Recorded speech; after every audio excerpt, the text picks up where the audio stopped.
Can I ask you some personal questions? Sure. Let me throw a couple of logs Yeah, in yeah, the yeah, why not? fireplace. You're okay. This is cool, isn't Yeah, it? this is great. It's fun. I'm in paradise, man. You're in paradise? Yeah. I like you. I like your home. I like you being in it and being part of it. And I love what you do. Gosh, do I respect it.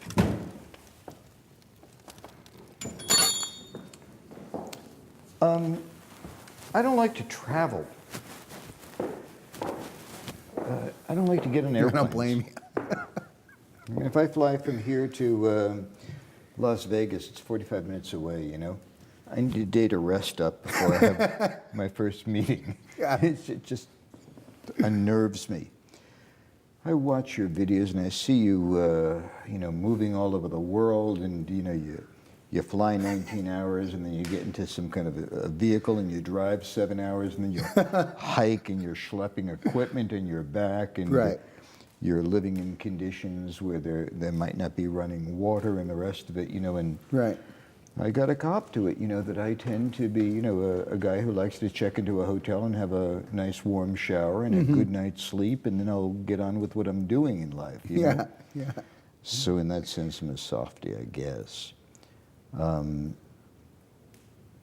Your personal life, you've been doing this now for 15 years. Mm-hmm. Do you take time out just for Mark, for yourself?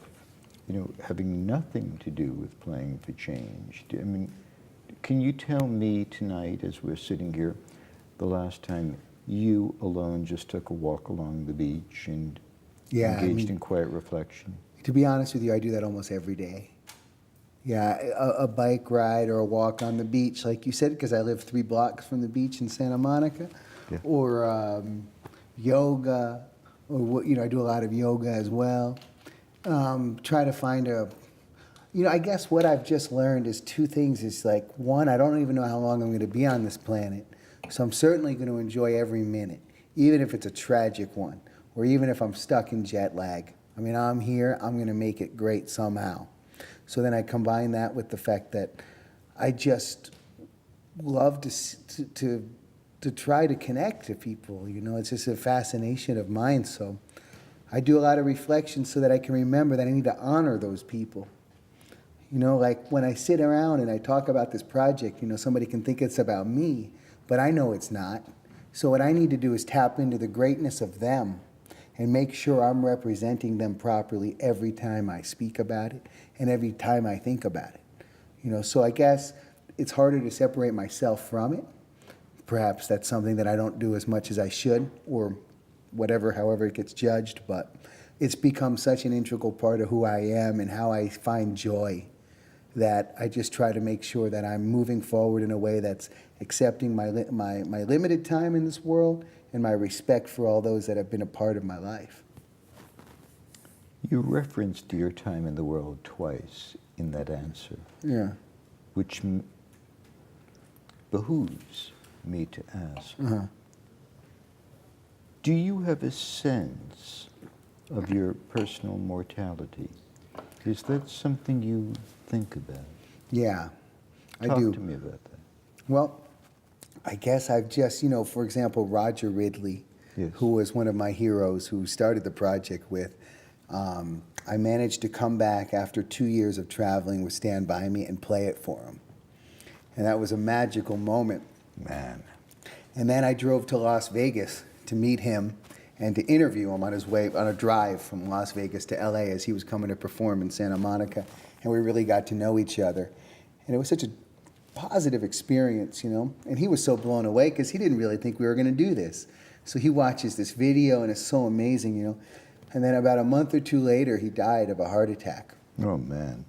And I remember getting a call about a month later from his widow, Ernestine Ridley, who said to me, you know, I didn't know Roger was involved in your project. I didn't know anything about it. He mentioned some documentary guy in LA was filming him.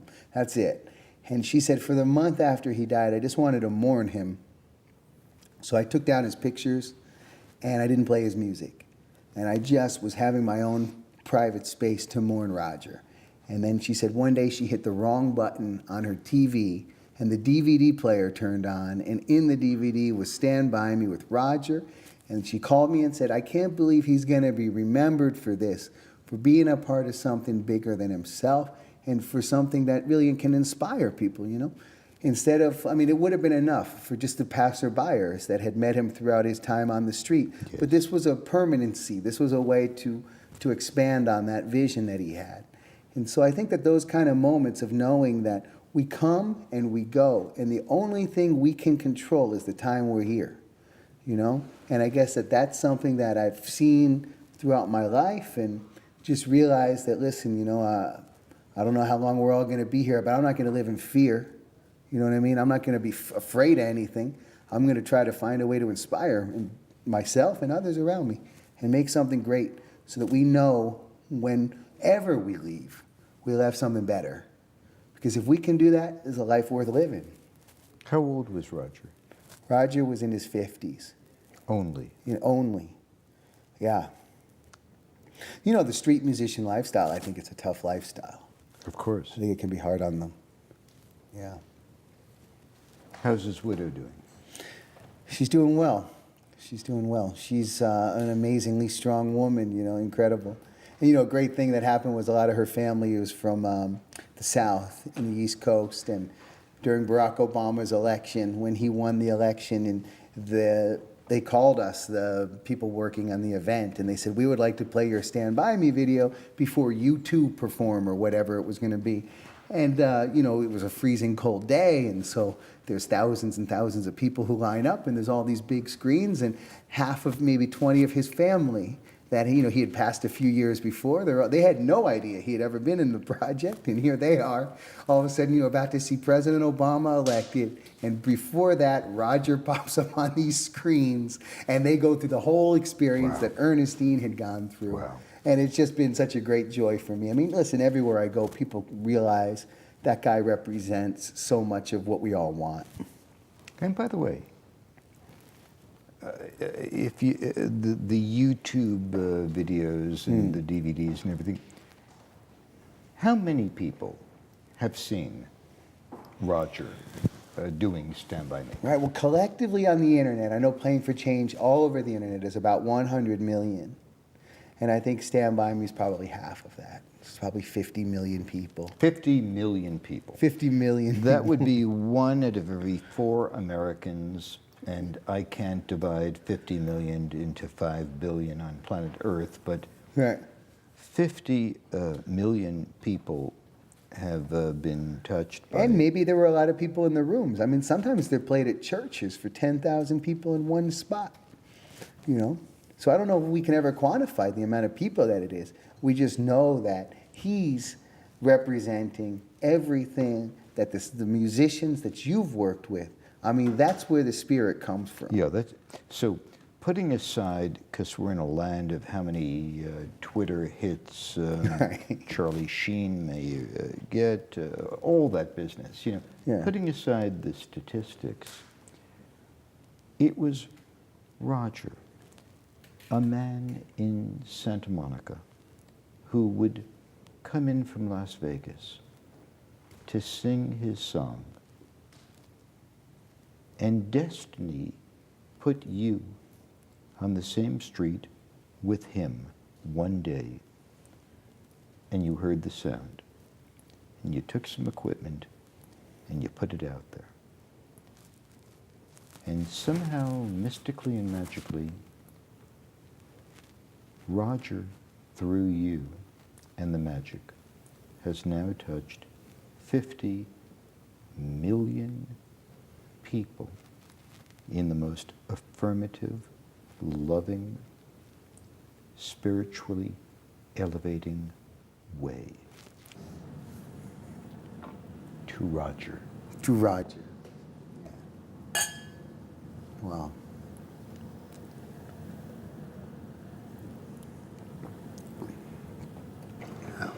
He's with us. I ask you, Do you believe that that was destiny or an accident?